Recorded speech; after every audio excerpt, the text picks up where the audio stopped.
Bonjour, bienvenue à Impact Centre Chrétien et bienvenue à cette série d'enseignements sur les fondements du royaume. Pourquoi ce titre et pourquoi ce cours? Vous savez, quelqu'un a dit que la qualité et la solidité d'un édifice dépendent de la consistance du fondement sur lequel il est construit.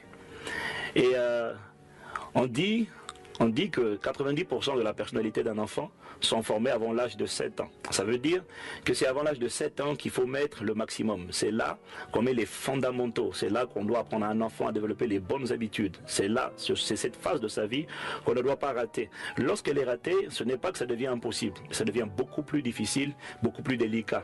Et nous croyons de la même manière qu'il est important, dès les premiers pas, d'acquérir ces fondamentaux du royaume, parce que nous voulons vous communiquer certains principes essentiels et fondamentaux qui vous permettront à réussir dans votre vie avec Jésus-Christ. Cette série d'enseignements a pour objectif d'opérer en vous une véritable repentance, c'est-à-dire une transformation radicale de votre système de pensée, afin que vous puissiez expérimenter la vie que Dieu a véritablement prévue pour vous.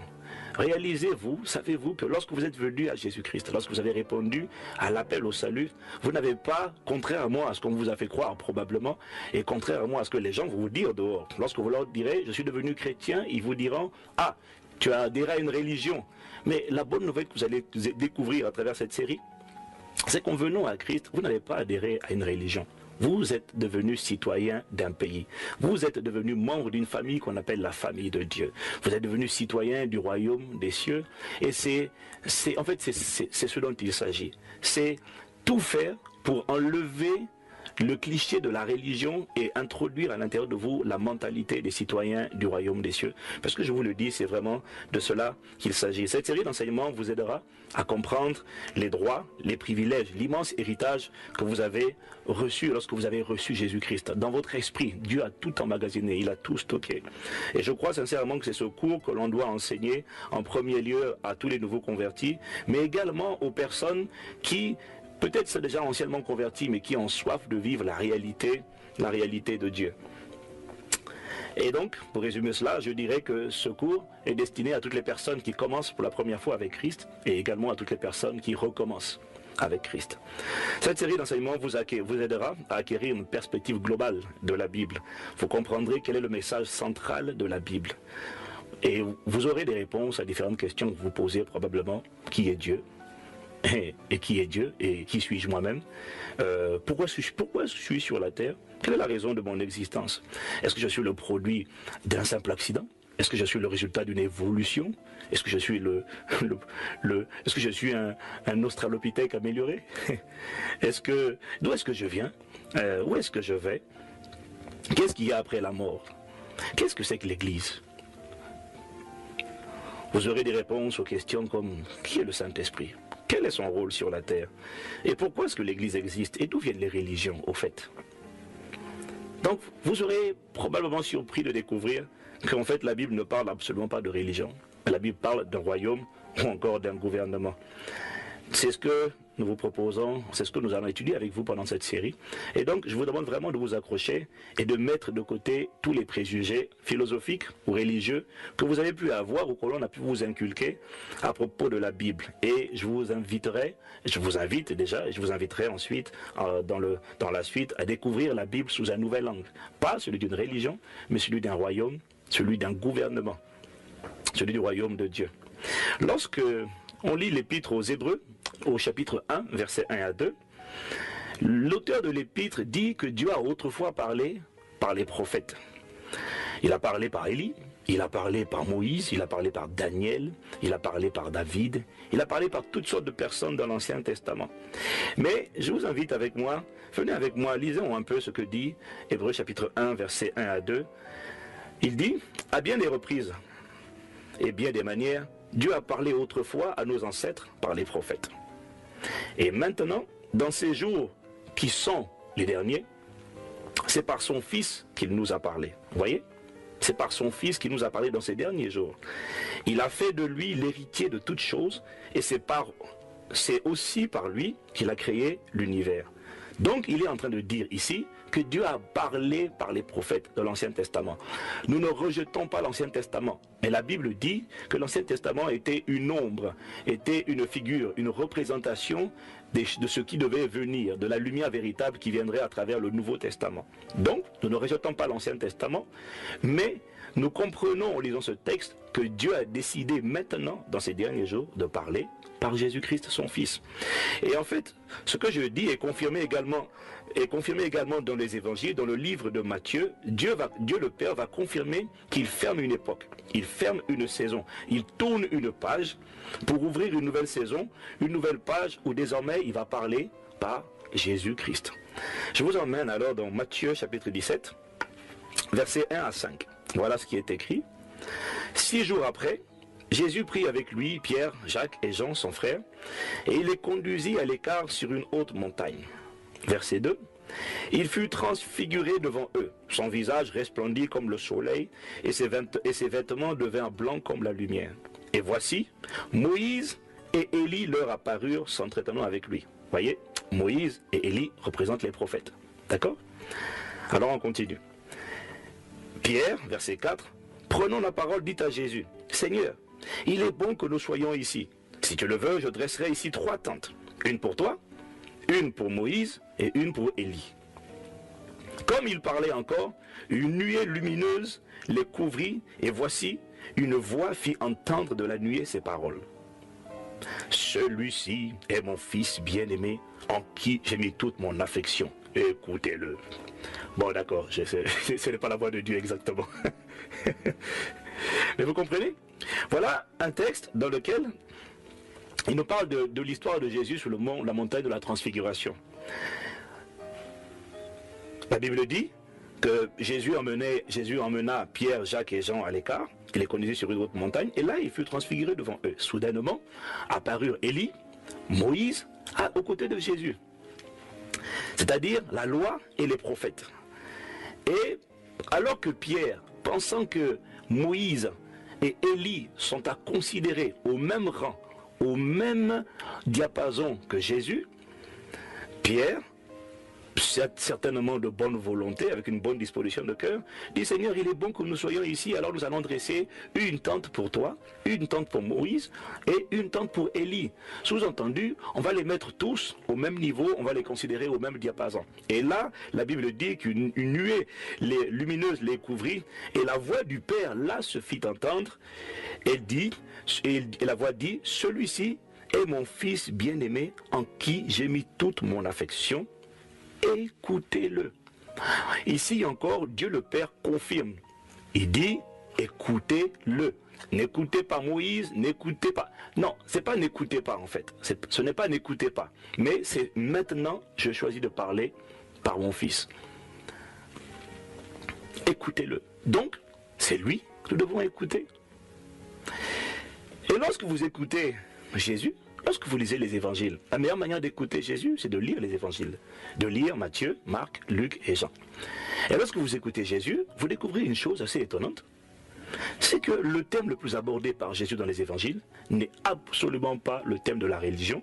Il est celui du royaume. Je dirais même, Jésus n'a jamais parlé de religion. Le mot religion ne s'est jamais trouvé dans les écrits du Nouveau Testament. Juste pour votre information, lorsque vous prenez la version de la Bible qu'on appelle Louis II, vous allez vous rendre compte que le mot religion n'apparaît que 4 fois.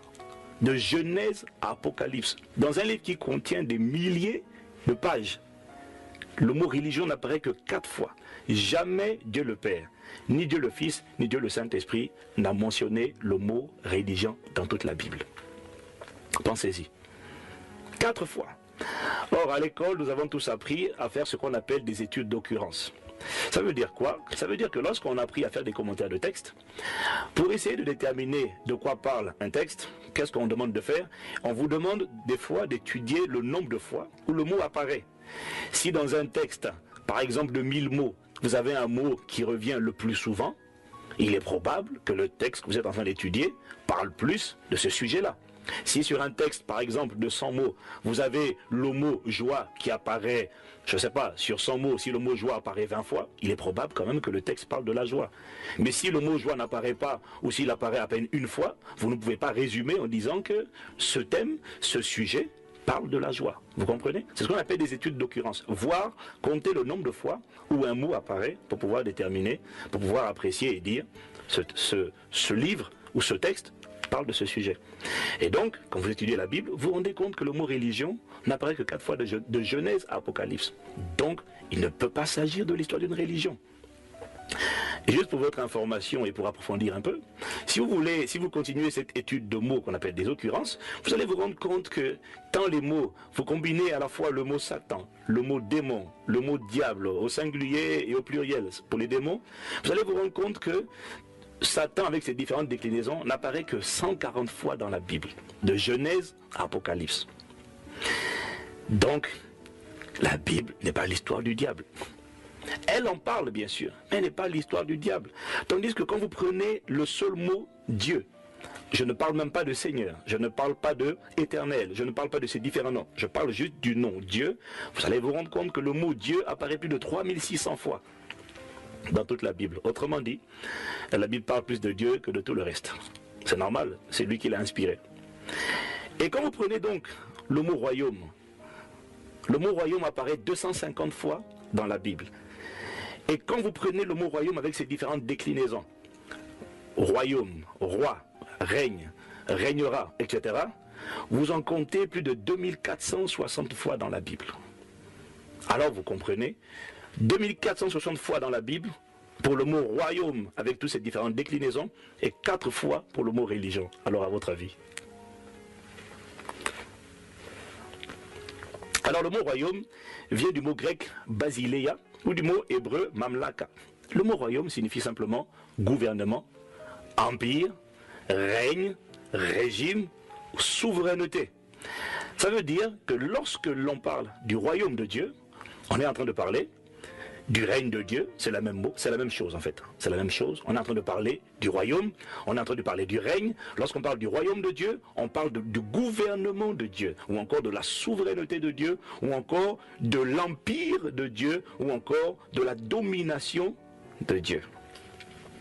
Alors, je le dis, le message de la Bible, vous allez vous rendre compte, on va rentrer dedans, le message de la Bible parle non pas d'une religion, mais parle d'un royaume. Le gouvernement, ou encore le royaume, ou encore la souveraineté de Dieu sur toute la terre et sur l'univers. Alors, je vais partager avec vous maintenant 10 faits bibliques en ce qui concerne le royaume de Dieu. 10 points qui vont nous permettre, pour l'instant, nous en sommes seulement à l'introduction. Mais à travers ces 10 points, je veux vous démontrer par la Bible que la Bible parle d'un royaume. Rappelez-vous, quand vous entendez royaume, pensez gouvernement, pensez régime, pensez souveraineté. Mais surtout retenez le mot gouvernement. Parce que c'est le mot qui est plus adapté en fait à notre société contemporaine. Gouvernement de Dieu. Alors 10 faits bibliques en ce qui concerne le royaume de Dieu. Premièrement, le royaume de Dieu, vous allez vous rendre compte que c'est le message que Jésus a proclamé dès son entrée en fonction. C'est le message qu'il a annoncé. Matthieu chapitre 4 au verset 17, Matthieu 3 au verset 2, Marc 1 au verset 15, Luc 4 au verset 43. Je vais vous donner par exemple Matthieu chapitre 4 au verset 17. La Bible dit, dès ce moment, Jésus commença à prêcher et à dire 2 points, repentez-vous car le royaume des cieux est proche. Dès son entrée en fonction. Or, nous savons tous très bien que les paroles que l'on dit généralement, en ouverture de scène, en introduction, les paroles que l'on dit généralement, sont des paroles généralement importantes. Et dès son ouverture, dès sa prise de fonction, Jésus dit, la Bible dit, Jésus commençait à prêcher et à dire, repentez-vous. Repentez-vous ne veut pas dire demandez pardon, faites mea culpa 10 000 fois. Ce n'est pas ça, repentez-vous. Repentez-vous comprend le fait de demander pardon. Et repentez-vous veut d'abord dire, ça vient du mot grec métanoïa. Méta comme changement, noïa comme le système de pensée. Repentez-vous veut dire laissez votre système de pensée, votre intelligence, votre manière de penser être totalement transformée. C'est ça, repentez-vous.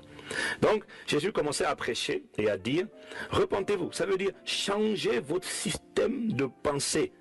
Car, ça veut dire pourquoi, conjonction de coordination, car le royaume des cieux est proche. Le gouvernement des cieux est proche. Le mot proche ici, dans son étymologie grecque, ne veut pas dire qu'il va venir un jour. C'est le mot qu'on utilisait à l'époque pour dire la marquise ou le duc ou la duchesse de Bourgogne est à la porte. Voilà, c'est ça le mot proche. Ça ne veut pas dire qu'il va venir un jour, ça veut dire qu'en fait il est là, nous vous annonçons son entrée, il est à portée de main. Voilà pourquoi dans les versions anglaises comme King James Version, il dit repent for the kingdom of God is at hand, ça veut dire à portée de main. Et quand vous lisez la version anglaise NIV, il dit repent for the kingdom of God has arrived. Repentez-vous car le royaume des cieux est arrivé. Je vous le présente, il est là. Le gouvernement des cieux, un nouveau régime, une nouvelle souveraineté, une nouvelle influence, un nouveau gouvernement, je pourrais dire aussi une nouvelle administration est là. Mais pour ça, si vous voulez l'expérimenter, vous allez devoir changer totalement votre manière de penser. Pourquoi ? Vous allez devoir quitter la religion et la philosophie pour embrasser un nouveau système de pensée. Je ne suis qu'à l'introduction, alors pour l'instant, on va aller doucement et on va aller pas à pas. Ah, c'était le premier point concernant le royaume de Dieu. Dans Luc chapitre 4, au verset 44, la Bible dit, mais il leur dit, il faut aussi que j'annonce aux autres villes la bonne nouvelle du royaume de Dieu, car c'est pour cela que j'ai été envoyé. Voyez, c'est le message que Jésus a proclamé dès son entrée en fonction. Et c'est le message que Jean-Baptiste également a proclamé dans Matthieu chapitre 3, au verset 2. Maintenant, j'en viens à mon deuxième point. Je suis toujours sur les 10 faits bibliques qui concernent le royaume de Dieu. Le royaume de Dieu, écoutez-moi bien, c'est le message que Satan essaiera autant que possible de vous empêcher de comprendre. C'est le message que le diable va tout faire pour que vous ne compreniez pas. Il va déployer beaucoup d'énergie parce que c'est le message que Satan craint le plus. Vous savez, le diable n'a pas peur que vous soyez guéri physiquement d'une maladie. C'est bien d'être guéri physiquement d'une maladie. Mais ce n'est pas le message de la guérison qui fait peur au diable. Et vous allez comprendre que Jésus n'a pas prêché la guérison. Jésus a prêché le royaume et il a démontré le royaume par la guérison. Parce que vous allez vous rendre compte que Satan n'a pas peur que vous soyez riche. Il n'a pas peur que je vous parle des finances. Quoique dans le royaume, il y a l'aspect prospérité. C'est vrai, on va en parler plus tard. Mais si je m'arrêtais aux finances, le diable n'a pas peur que vous ayez beaucoup d'argent. Beaucoup de gens, beaucoup d'argent, mais ils n'ont pas la paix, ils n'ont pas la joie. Regardez autour de vous, vous verrez que ce que je dis est vrai, vous le savez déjà. Le royaume, c'est le message que le diable craint le plus. Matthieu chapitre 13, au verset 19, Jésus dit ceci. Il dit, lorsqu'un homme écoute la parole du royaume et ne la comprend pas, le malin vient et enlève ce qui a été semé dans son cœur. Cet homme est celui qui a reçu la semence le long du chemin. Imaginez le scénario. Lorsqu'un homme écoute la parole du royaume, pas n'importe quelle parole, regardez, il n'a pas dit lorsqu'un homme écoute la parole. Non, il dit lorsqu'un homme écoute la parole du royaume. Satan vient vite fait, bien fait. Il dit, oh, c'est pas pour toi, ne prends surtout pas ça, ne prends surtout pas ça. Dès que vous ne la comprenez pas, il dit, laisse tomber, tu n'en as pas besoin. Écoute autre chose, écoute le mariage, le travail, la bénédiction. Mais pas ça. Il a peur de cette parole. Et vous comprendrez plus tard pourquoi. Parce que ce message est celui que Jésus a annoncé dès son entrée en fonction. C'est le message de la Bible. Mon ami, quand vous comprendrez cette parole, je vous assure, votre vie ne sera plus jamais la même. Ça, c'est le deuxième point. Le troisième point, c'est que ce message du royaume, c'est le message que Jésus a proclamé durant tout son ministère terrestre. Jamais Jésus n'a parlé de religion. J'ai au moins une dizaine de références juste pour vous le confirmer ça. C'est le message que Jésus a annoncé. Pendant sa vie terrestre, Jésus n'a pas parlé d'autre chose. Je vais vous citer quelques références, sachant qu'en cours, vous aurez, avec les supports de cours, vous aurez des compléments de versets bibliques à étudier. Mais retenez bien ceci, Jésus a proclamé pendant toute sa vie terrestre le message du royaume. Exemple, Matthieu chapitre 9, au verset 35. Matthieu 9, verset 35, il est écrit, Jésus parcourait toutes les villes et les villages, enseignant dans les synagogues, prêchant la bonne nouvelle du royaume et guérissant toute maladie et toute infirmité. Regardez, Jésus parcourait toutes les villes et les villages, enseignant dans les synagogues, prêchant quoi? La bonne nouvelle du royaume. Jésus n'a pas prêché la bonne nouvelle. Jésus a prêché la bonne nouvelle du royaume. Et ça change tout. Jésus n'est pas venu pour annoncer la bonne nouvelle. Vous savez que lorsque une femme a accouché, et je vous dis ma femme a accouché, c'est une bonne nouvelle. C'est pas ce que Jésus est venu annoncer. Je vais me marier. Alléluia. On est content pour vous. Mais c'est pas ça que Jésus est venu annoncer. Jésus est venu annoncer la bonne nouvelle du royaume. Vous voyez, il a annoncé la bonne nouvelle du royaume. Et il a démontré le royaume de manière pratique en démontrant la souveraineté de ce royaume, encore de ce gouvernement. Il a démontré comment? En guérissant les malades et en libérant les gens qui étaient oppressés par des démons. Matthieu, on va étudier un autre texte. Matthieu 13 au verset 24. Matthieu 13 au verset 24, la Bible dit, il en proposa une autre parabole et il dit, le royaume des cieux est semblable à un homme qui a semé de la bonne semence dans son champ. À partir de Matthieu 13, verset 24, vous allez vous rendre compte que tout le chapitre de Matthieu 13, Jésus répète à chaque fois la même chose. Le royaume des cieux est semblable à ci. Le royaume des cieux est semblable à ça. Ça veut dire, le gouvernement des cieux est comme ça. Le gouvernement des cieux est comme ça. Il explique les caractéristiques. Il explique la nature de ce pays. Il explique la nature de ce gouvernement. Le royaume est comme ci. Le royaume est comme ça. À plusieurs reprises de Matthieu, tout le chapitre de Matthieu 13, il ne parle que de ça. Le royaume est semblable à ci. Il ne dit pas la religion, mais non. Je vous en supplie, comprenez-moi. Il dit le royaume est ici. Vous allez le lire au verset 31, au verset 33, au verset 44, au verset 45, au verset 47. Alors vous arrivez par exemple à Matthieu 18, verset 21 à 24. Là, Matthieu 18, verset 21 à 24. Je vais vous le lire. Alors Pierre s'approcha de lui et dit, Seigneur, combien de fois pardonnerai-je à mon frère lorsqu'il péchera contre moi? Sera-ce jusqu'à 7 fois? Et Jésus lui dit, je ne te dis pas jusqu'à 7 fois, mais jusqu'à 70 fois 7 fois. Au verset 23, il dit en disant, c'est pourquoi le royaume des cieux est semblable à un roi qui voulut faire rendre compte à ses serviteurs, etc., etc., etc. Le royaume est comme ci, le royaume est comme ça. Il n'a parlé que de ça. Et vous connaissez tous, vous connaissez probablement, vous avez certainement entendu parler de ce texte qui dit qu'il est plus facile à un chameau de passer par le trou d'une aiguille qu'à un riche d'entrer dans le royaume de Dieu. Encore le royaume, ça c'est dans Marc chapitre 10, verset 25. Vous voyez, plus de 139 fois dans le Nouveau Testament, le mot royaume apparaît. Plus de 139 fois dans le Nouveau Testament. Alors réalisez vraiment avec moi, là je ne suis qu'au point numéro 3. Réalisez vraiment que la Bible ne parle pas de religion. Je vais insister là-dessus tout le temps. Parce que je suis convaincu que lorsque vous avez fait la prière du salut, lorsque quelqu'un vous a invité à l'église, il vous a dit, ah, tu vas chez les évangéliques, tu vas chez les protestants, vous allez découvrir que Dieu n'est ni catholique, ni évangélique, ni musulman, ni charismatique. Dieu n'est pas dans tout ça. Dieu est au-dessus. Dieu n'est pas religieux. Dieu est un roi. Ça, c'est les choses qu'on va voir après. Dieu est un roi. Il faut absolument que vous compreniez ce message, je vous en supplie. Il est important. Pour l'instant, nous n'en sommes qu'à l'introduction. Mais je vous assure qu'il a transformé radicalement la vie de toutes les personnes qui l'ont écouté. Je finis ce point 3 avec Jean 18 au verset 36. Jésus dit, mon royaume. Il n'a pas dit ma religion. Il dit, mon royaume n'est pas de ce monde. C'est ce qu'il est écrit. Mon royaume n'est pas de ce monde, répondit Jésus. Si mon royaume était de ce monde, mes serviteurs auraient combattu pour moi, afin que je ne fusse pas livré aux Juifs. Mais maintenant, mon royaume n'est point d'ici-bas. Ça veut dire, mon gouvernement n'est pas de la terre. Heureusement, oh là là, heureusement. Parce que aucun gouvernement sur la terre n'a les solutions, les remèdes pour les maux qui frappent la planète. Et Dieu merci, le royaume, le gouvernement que Jésus apporte n'est pas d'ici. Il vient d'une autre sphère qu'on appelle les cieux. On en parlera plus tard.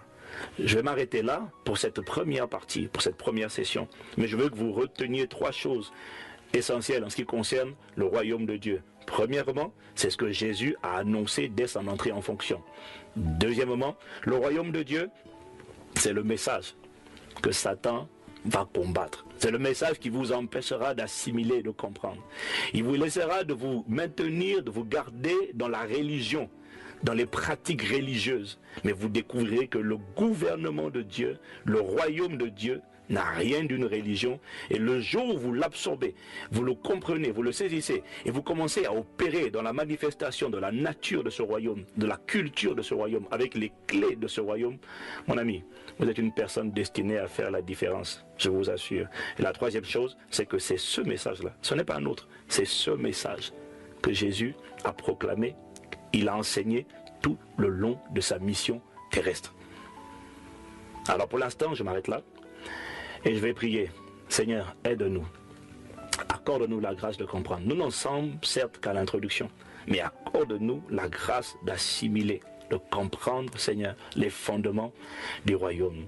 La qualité et la solidité, la robustesse d'un édifice dépend des fondements sur lesquels il est établi.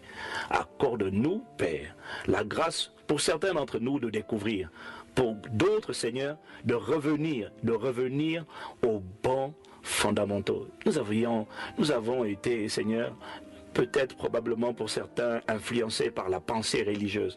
Amène-nous à la pensée du gouvernement de Dieu. Convainc-nous par ta parole. Explique-nous ces choses. Emmène-nous en profondeur. Au nom de Jésus, Père, nous t'avons prié avec action de grâce. Amen.